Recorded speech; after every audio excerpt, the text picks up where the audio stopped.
Coucou, je reviens pour ouvrir un nouveau vlog et on est le dimanche 2 octobre, c'est l'anniversaire de mon petit frère. On a fait un petit peu la fête hier, j'étais avec les filles comme vous l'avez vu, j'ai croisé Angie, j'ai croisé Pascal et Emeline avec qui j'ai déjeuné et puis on est allé à la Cozy Mystery Day. Moi je me suis juste un petit peu incrustée au début pour faire des bisous à Magda, Flo et Estelle et puis voilà, repasser un petit moment avec Angie. Et je suis repartie avec Emeline parce que j'étais déjà au Cozy Mystery Day l'année dernière et donc voilà, j'ai laissé tout le monde profiter de ce moment et moi je suis retournée voir mon conjoint et mon fils pour se préparer pour la soirée d'hier soir, tout simplement. Voilà. Je viens pour vous parler un petit peu lecture. J'ai pas de réception à vous montrer, forcément on est dimanche, mais je suis en train de lire La sorcière de Limbricht de Susan Smith, traduit du néerlandais par Marie Hoog, qui est donc publié chez Charleston. Il sortira le 11 janvier 2023. J'ai vraiment hâte de le lire. En fait, je l'ai débuté, mais vraiment pas beaucoup. Donc voilà, je vais vraiment le lire, je pense, aujourd'hui et demain. C'est un petit livre. Il fait à peu près 300. Oui, c'est ça, à peu près 300 pages. J'en suis à la page 41 et pour l'instant j'aime beaucoup ma lecture, j'adore l'écriture, j'adore l'ambiance, pour le coup c'est une ambiance qui correspond parfaitement à l'automne, parfaitement à cette période, donc c'est génial. On découvre l'histoire d'une femme qui est emprisonnée pour sorcellerie et voilà, c'est tout un pan de l'histoire qui m'intéresse énormément. Et donc voilà, je suis très très contente de pouvoir le lire en avant-première et de pouvoir vous en parler. Donc voilà, je vous refais un petit update très rapidement quand je l'aurai un petit peu avancé. Et je vais débuter également le dernier roman de Melissa d'Acosta, La Doublure, qui est publié chez Albin Michel et que j'ai très envie de lire depuis déjà ma réception et puis depuis que j'ai vu plusieurs avis sur les réseaux sociaux. Donc je vais, je pense, le débuter demain ou après-demain quand j'aurai terminé La sorcière de Limbricht. On verra ça. Je vous lis le résumé. Passion, faux semblant, emprise. Qui manipule qui? Une jeune femme fragile en quête d'un nouveau départ. Un couple magnétique et fascinant, prêt à lui ouvrir les portes de son monde doré. Un trio pris au piège d'un jeu cruel et d'une dépendance fatale.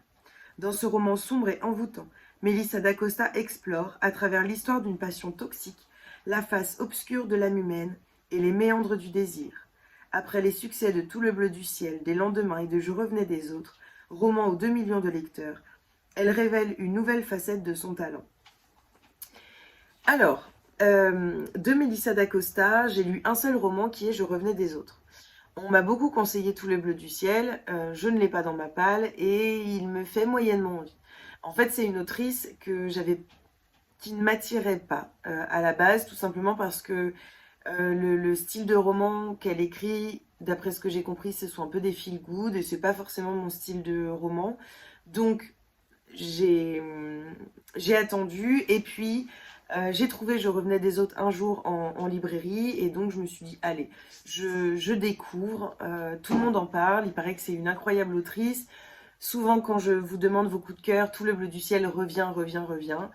Voilà, malheureusement Je revenais des autres l'a moyennement fait avec moi, mais j'avais aimé l'écriture de l'autrice. Et là, d'après ce que j'ai compris, on est vraiment sur un autre registre. Elle sort de sa zone de confort, en tout cas, elle sort un petit peu de son style d'écriture qu'elle avait au départ, qu'elle a depuis toujours. Et on est sur quelque chose d'un petit peu plus sombre. Donc voilà, je vous en dirai des nouvelles, je vous en reparlerai. En tout cas, j'ai vu beaucoup d'avis positifs et puis un petit peu plus mitigés, notamment chez Magda, Triple L de Mag. Mais on verra ça. Et puis de toute façon, je vous en reparle cette semaine. J'espère dans ce vlog, sauf qu'il fait plus de 600 pages. Non, il fait 550 pages, 600 pages. Donc voilà, c'est un gros bébé et Je ne sais pas si j'aurai terminé à la fin de la semaine, mais de toute façon, je reviens vite vers vous pour vous en reparler.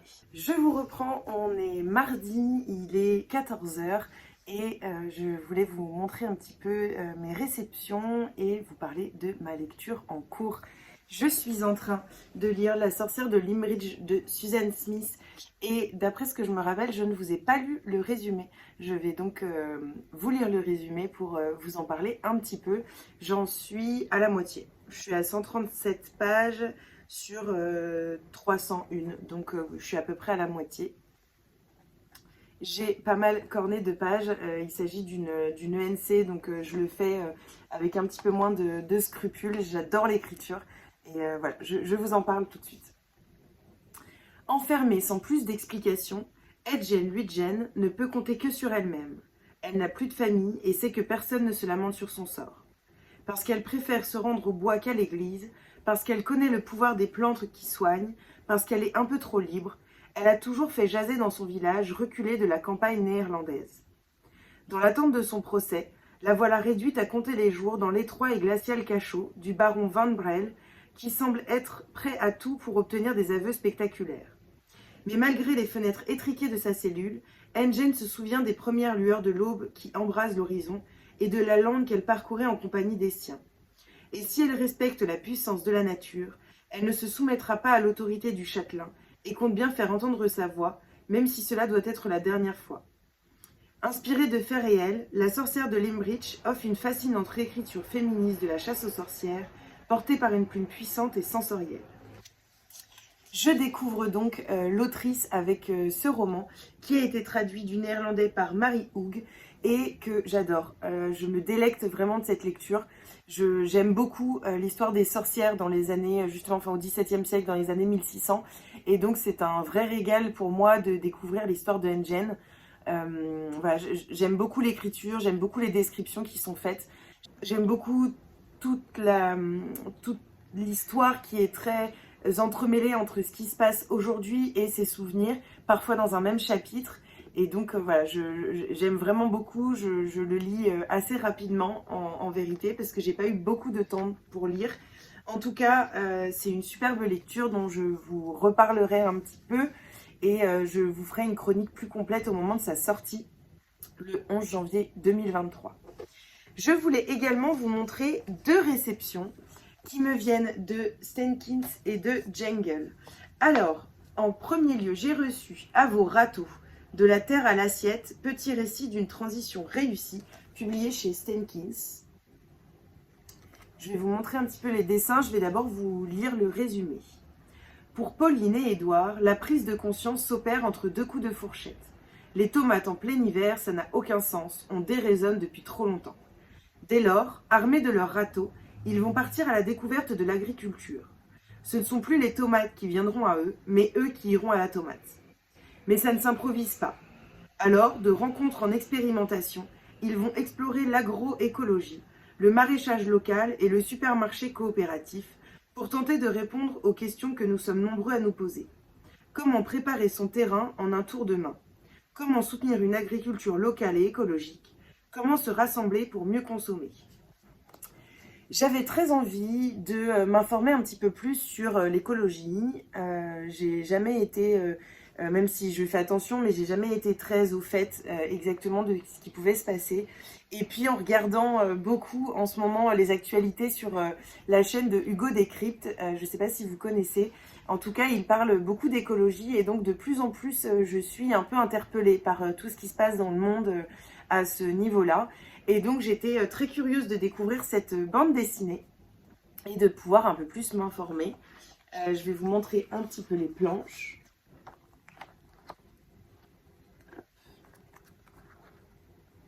Voilà, je vous en dirai des nouvelles.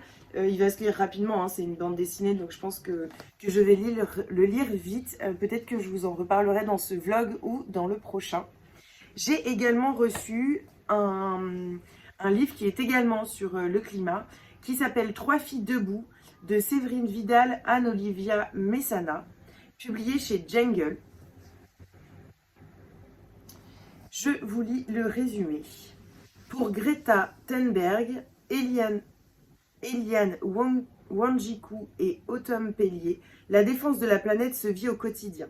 Ces jeunes activistes, qui habitent sur 3 continents différents, ont prouvé au monde qu'il n'y a pas d'âge pour faire bouger les choses. La déforestation, l'accès à l'eau, le réchauffement climatique, ce livre nous raconte leurs combats, leur histoire et comment elles ont pris conscience de la nécessité d'agir, avec des pages documentaires pour mieux comprendre. C'est donc une bande dessinée jeunesse, enfin en tout cas une bande dessinée young adulte, que je pense je prêterai ensuite à ma petite cousine de 13 ans parce que je pense que c'est vraiment une thématique très intéressante et j'adore les dessins. Vraiment, j'aime beaucoup, beaucoup, beaucoup. Donc voilà, je vous en dirai des nouvelles. Je vais également la lire cette semaine ou la semaine prochaine. Donc je vous en ferai un retour très rapide. Voilà. C'était tout. Je voulais juste vous prendre vite fait. J'ai pas beaucoup de temps. Donc voilà, c'est un petit peu le speed en ce moment. Vous devez le voir à mes vlogs où je m'en prends un petit peu moins souvent. Mais c'est vrai que Léon se couche plus tard.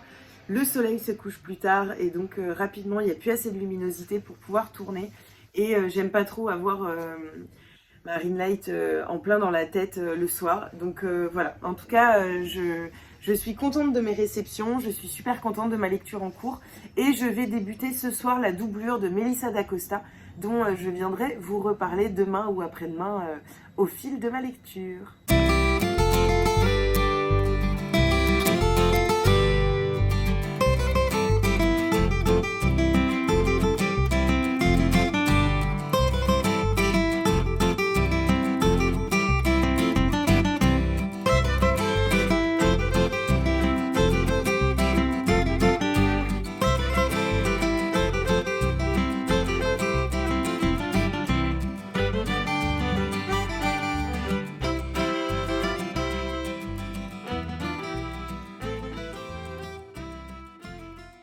Je vous reprends, on est mercredi 5 septembre, il est 20h, d'où la luminosité un petit peu sombre, mais j'espère que ce sera bon pour vous. Je sors de la douche, mon petit vient de se coucher et j'avais pas mal de choses à vous montrer, dont des réceptions.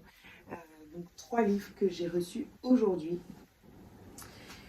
En tout premier, j'ai reçu un roman qui est publié chez Slalom. Je ne sais plus la date de sortie. Il s'agit de The Black Flamingo.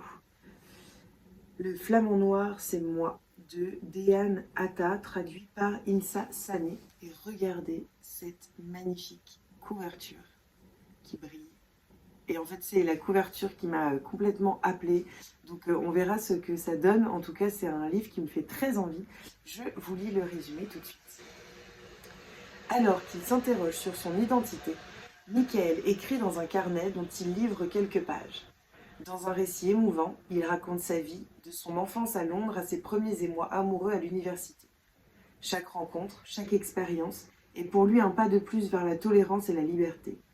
Avec force et passion, il crie au monde « Vous seul avez le pouvoir de décider qui vous êtes ». J'essaye de voler de mes propres ailes, ce livre est un conte de fées, j'en suis le prince et la princesse. Et regardez un petit peu l'intérieur qui a l'air d'être assez original et donc de se lire assez vite. Voilà, donc je vous en dirai des nouvelles. C'est un roman que je lirai en automne, donc soit en octobre, soit en novembre. Voilà. De toute façon, vous serez au courant au début de ma lecture. J'ai également reçu 2 romans de chez Charleston qui sortent, je crois, le 20 et le 27 octobre. Le premier roman, il s'agit de Les filles du Nouveau Monde de Suzanne Desrochers. C'est un roman, pour tout vous dire, que j'ai abandonné. Et pourtant, je vais vous lire le résumé, ça correspondait absolument en tout point à ce que j'aime. Mais je sais pas, j'ai pas réussi à rentrer dans l'écriture, dans l'histoire. On avait beaucoup de livres à lire à ce moment-là. C'était l'été, donc j'étais en vacances et voilà, je me suis ennuyée. Au bout d'un moment, j'ai lâché l'affaire. Mais bon, peut-être qu'un jour je m'y replongerai. Peut-être que l'avis enfin votre avis, l'avis de copines qui vont le découvrir me feront envie de replonger dedans. En tout cas, la couverture est absolument sublime. Pour le coup, j'adore le travail qui a été fait sur cette couverture. Et je vous lis le résumé. Paris, 1669. Orpheline, Laure Beauséjour a été élevée dans la plus stricte discipline par les officières de la Salpêtrière, au milieu des miséreuses, folles et prostituées. Ses jours sont rythmés par la rigueur de son travail à l'atelier de couture et ses nuits par les cris qui s'élèvent du dortoir Sainte-Claire. Mais lorsque ses pensées s'échappent, elle se prend à rêver d'une vie de couturière aux Halles, hors de la cruelle institution qui est à la fois sa maison et sa prison. Pourtant, c'est sur des terres bien éloignées que son destin s'accomplira. Laure est envoyée avec une centaine de jeunes femmes en Nouvelle-France. Ces filles du roi sont destinées à épouser les colons établis de l'autre côté de l'océan, pour y créer un nouveau foyer de peuplement. À peine débarquée, Laure comprend que, loin des promesses d'abondance et de richesse, ce qui l'attend dans ce nouveau monde pourrait être plus inhumain que l'enfer si familier de la Salpêtrière. Un roman puissant et émouvant sur l'histoire méconnue de ces femmes sacrifiées, déracinées et envoyées servir les intérêts de la couronne dans une prison à ciel ouvert. Voilà. Et pour le coup, il n'y a pas d'avis à vous lire parce qu'il n'y a tout simplement pas d'avis écrit dessus. Je sais qu'il y en a quelques-unes qui ont apprécié. Je pense qu'elles n'étaient pas assez pour que leurs avis soient mis à l'intérieur. En tout cas, voilà, si l'avis, si le résumé vous fait envie, n'hésitez pas à vous lancer quand même. C'est vrai que d'expérience, en tout cas, je sais qu'il y a un roman, mais là, comme ça, le titre ne me vient plus, qui n'avait pas plu aux lectrices 2021 ou 2020. Je l'avais quand même acheté parce qu'il me faisait très envie et en fait j'avais adoré. Donc comme quoi voilà, les avis c'est toujours très personnel et donc voilà, faut s'y fier mais pas trop quand même. Donc n'hésitez pas à le découvrir. Et j'ai reçu un roman que j'attendais énormément. J'ai été jurée du prix de l'héroïne engagée. Il y avait une lectrice qui était tirée au sort et c'est tombé sur moi, donc pour mon plus grand bonheur. Et j'ai eu la chance de découvrir pour le coup le manuscrit, parce que je l'ai vraiment lu en tant que manuscrit, de Yolène Destremo, La Malentendue. Donc moi je l'ai lu en mars ou en avril, et on a eu à le relire en tant que lectrice quand il a été lauréat c'est lui qui a été désigné par le jury. Et donc on a eu à le lire, et moi je l'ai relu pour le coup en juillet.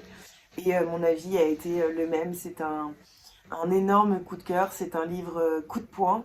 Le résumé peut faire peur et en même temps je ne peux que vous conseiller de le lire parce que c'est un roman qui est nécessaire, qui est très court.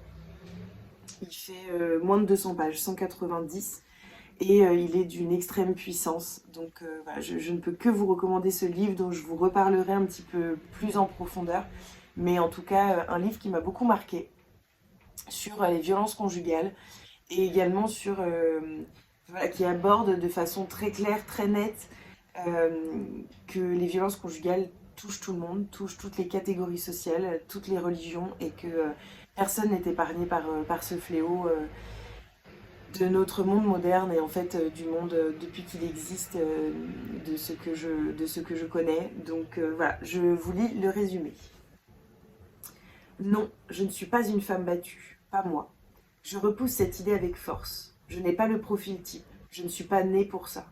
Je refuse qu'on me mette dans cette boîte, celle des victimes. Je n'aime pas les victimes, je n'aime que les héroïnes. Une brillante avocate s'apprête à plaider. Elle sait ce qu'elle a à faire, à dire, pour convaincre les jurés et la cour. Sa voix ne tremble pas.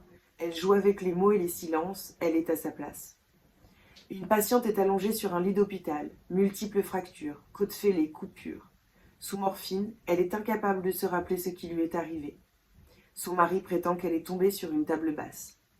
Ces deux portraits sont celui d'une même femme. Cécilia, oscillant entre déni, peur et détresse. Comment échapper au cycle de la violence?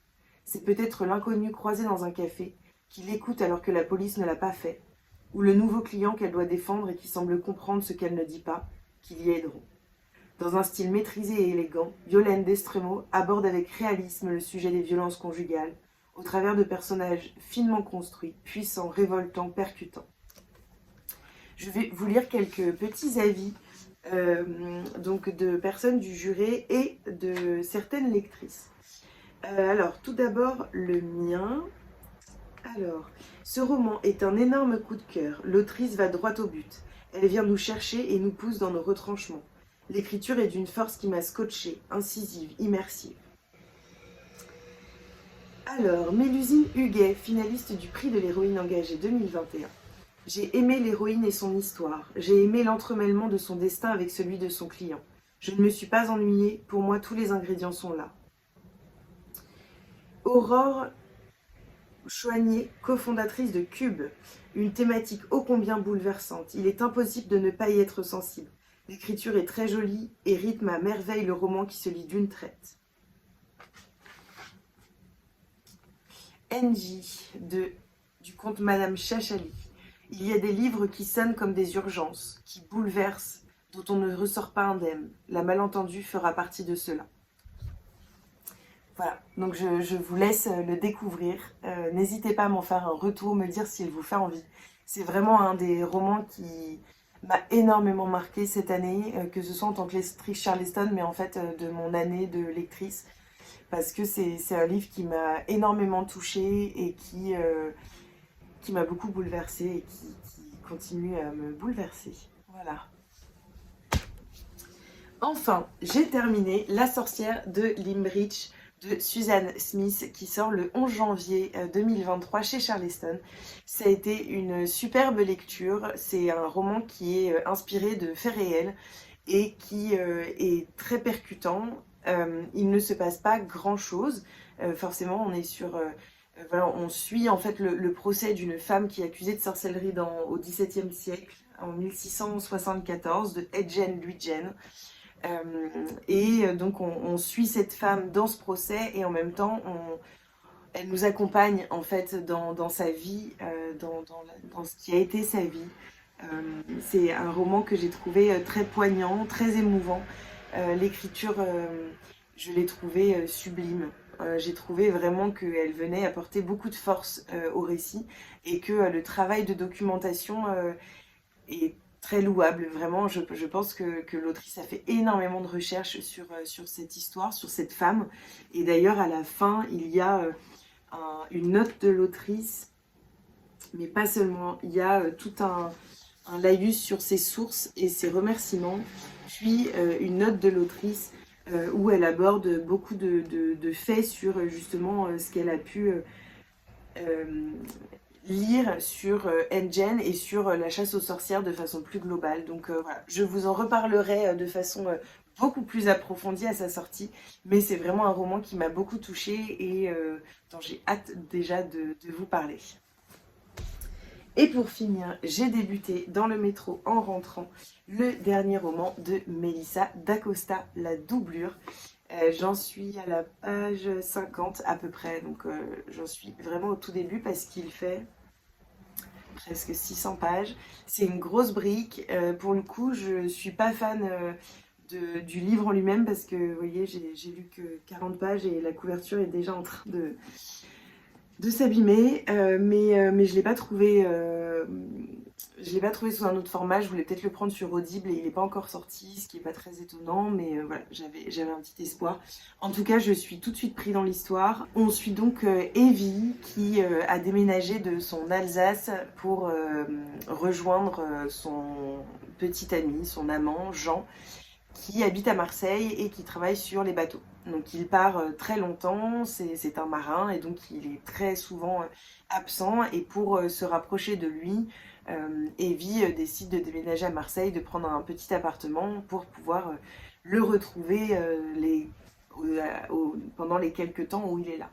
Il s'avère que Jean va décider de déménager, de partir à l'autre bout du monde, sans vraiment l'en informer, sans vraiment en fait l'informer de ce souhait. Il va d'ailleurs vraiment la mettre sur le fait accompli.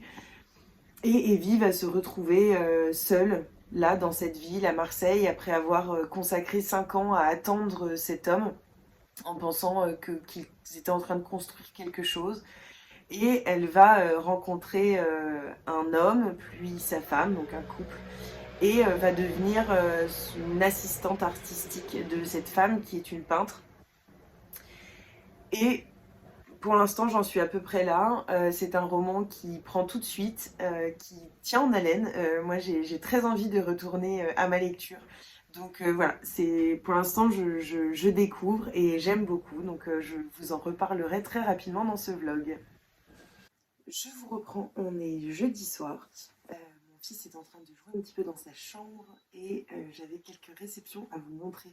J'ai reçu beaucoup de choses aujourd'hui, donc je vais commencer avec un roman de Anne-Laure Bondou qui est publié chez Pocket. Il est sorti aujourd'hui, jeudi 6 octobre. C'est un roman qui m'a été envoyé par Pocket, c'est une surprise. Un livre qui m'avait interpellée, mon fils fait de la guitare, un livre qui m'avait interpellée quand j'ai vu le programme, donc je suis très contente de l'avoir reçu. Je vais vous lire le résumé, j'espère que vous m'entendez bien, je verrai au montage si ça dérange pas trop. Alors, d'invasion de sauterelles en coulée de boue, de violence en famine, jusqu'ici, la vie n'a été qu'une suite de calamités pour Bella Rossa. Mais à 20 ans, elle a un tempérament de feu, des idées et des rêves de bonheur plein la tête. Alors, lorsque la gare arrive dans sa vallée, elle saisit sa chance. Embarquant son insupportable père au bord de leur vieille charrette à foin, elle part sur les routes à travers l'Ouest américain. Grâce à la quincaillerie qu'elle vend pour subsister, elle compte bien faire fortune et surtout retrouver sa mère qui l'a abandonnée 15 ans plus tôt. Pour ça, elle devra braver tous les dangers, y compris cette catastrophe imprévue, l'amour. Un livre dont je vous reparle très vite. J'ai également reçu 3 romans de la collection Proche, la nouvelle collection qui a sorti ses premiers romans le 18 août dans mon souvenir. Il y a un petit peu de bruit autour de moi, j'espère que vous entendrez bien, mais je veux tourner pour pouvoir monter ce soir et le sortir le vendredi matin. Donc j'ai reçu les 2 tomes de Femmes puissantes de Léa Salamé, tome 1 et tome 2. J'adore les livres. J'ai vraiment hâte de le lire. J'ai vu un avis négatif quand il est sorti en grand format, je crois, chez l'Iconoclaste. Et donc, j'ai pas osé aller plus loin, tout simplement. Mais en fait, voilà, je suis quand même interpellée par ces romans. Et donc, j'avais envie de découvrir. Je vous lis le résumé du premier tome. Chez un homme, la puissance est légitime. Chez une femme, elle paraît suspecte, contre nature. J'ai voulu savoir pourquoi. Et j'ai entamé un voyage dans les mystères du pouvoir au féminin. On se construit en se confrontant à d'autres vies que la sienne. J'ai rencontré des femmes dont j'admirais le courage, la liberté et la singularité. Écrivaines, médecins, femmes politiques, chefs d'entreprise, rabbines, sportives, jeunes ou plus âgées, de droite ou de gauche, elles ont toutes un point commun. Leur force intérieure et leur influence dans la société. En un mot, leur puissance. Elles m'ont transformée profondément, ont fait voler mes éclats, en éclats mes préjugés, mais surtout, comme à beaucoup d'auditrices, elles m'ont fait du bien.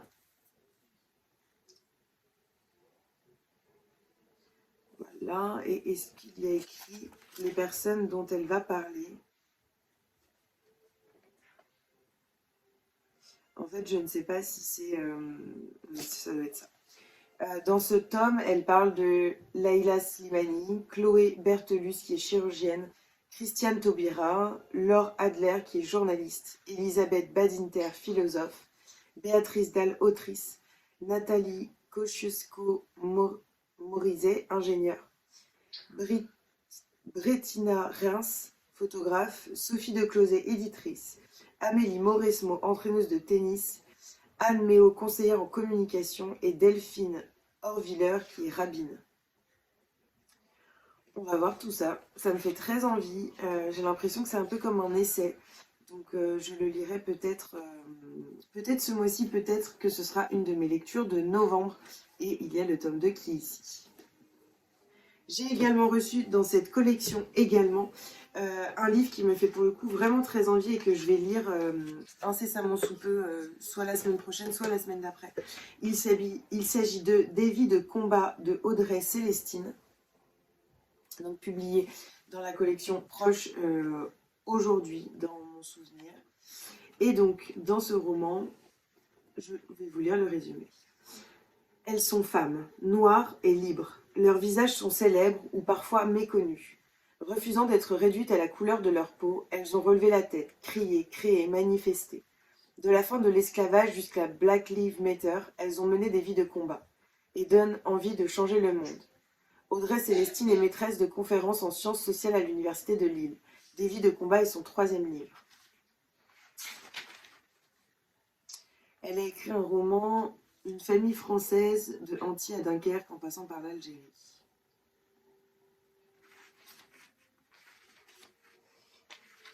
Et j'étais curieuse de savoir un peu la vie de l'autrice, mais j'ai pas trouvé grand-chose. Voilà. Peut-être que c'est caché un petit peu ailleurs dans le livre. Je chercherai, puis je vous en reparlerai quand je le lirai. De toute façon, je me renseignerai un petit peu.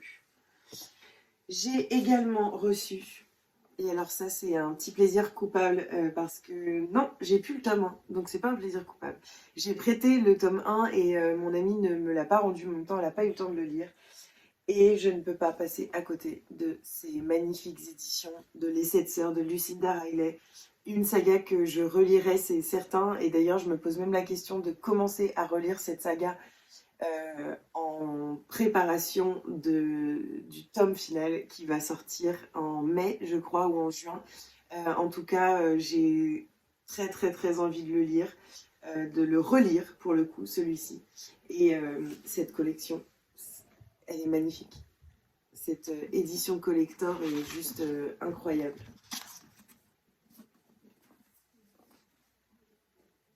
Je vais l'exposer magnifiquement sur mes bibliothèques. Je suis trop contente.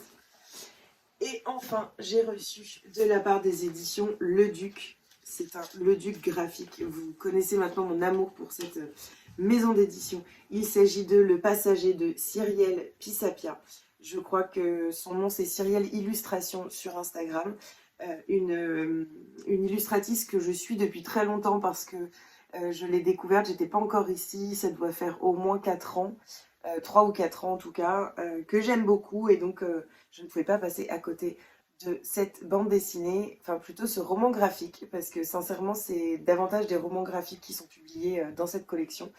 Et donc c'est une bande dessinée sur la sclérose en plaques. Je vais vous lire le résumé.